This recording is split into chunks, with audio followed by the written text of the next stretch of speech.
Ghost guns are a new technology that has emerged.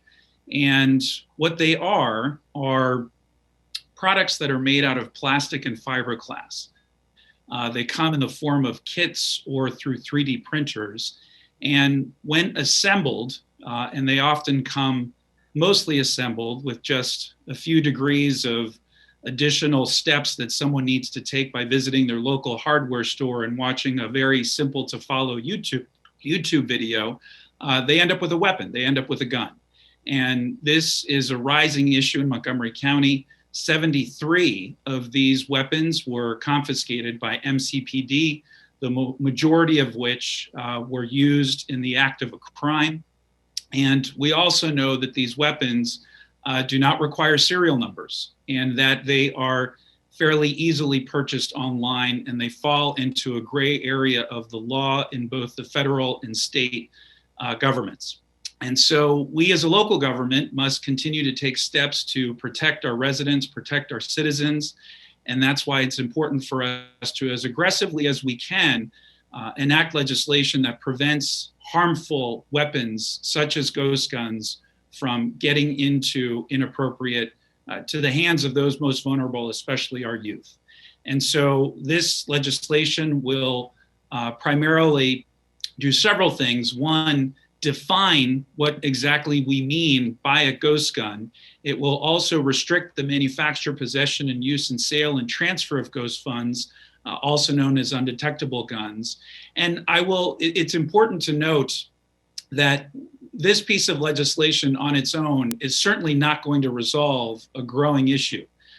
And I want to thank Delegate Leslie Lopez and our colleagues in the state legislature who are enacting a sister bill at the state level, which combined with this bill at the local level will further enhance laws and regulations as we await the federal government to act more aggressively in this specific arena. I'd also like to thank our Office of Legislative Oversight, who, as they do with every bill that is introduced by my colleagues and I, they look at these through a racial equity lens. And what they found is that because gun violence so unbelievably disproportionately impacts our minority communities, steps that we as a county government take to prevent the sale and transaction of weapons such as ghost guns are important from a racial equity standpoint. And I'll also note that these guns are difficult to detect through metal detectors because, again, they are made with plastic and fiberglass. And so in light of the insurrection that occurred just less than 2 weeks ago before Capitol and the threats that have been placed on state houses across the country, it's even more important and more pressing for us to take preemptive action to prevent these weapons from ending up in the wrong hands.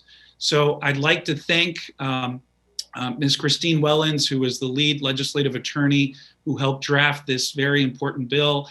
I want to thank my entire team, but especially my Deputy Chief of Staff, Livian Cruz, who is the lead on public safety matters in our office and did a fantastic job conducting research, calling our colleagues in the District of Columbia, which passed similar legislation, and has also been working closely with Montgomery County Police, the state's attorney's office, as well as our colleagues in the legislature. So once again, thank you for all of my colleagues supporting this important piece of legislation. Look forward to the public hearing and then discussion in the Public Safety Committee before it comes back before full council. Thank you so much.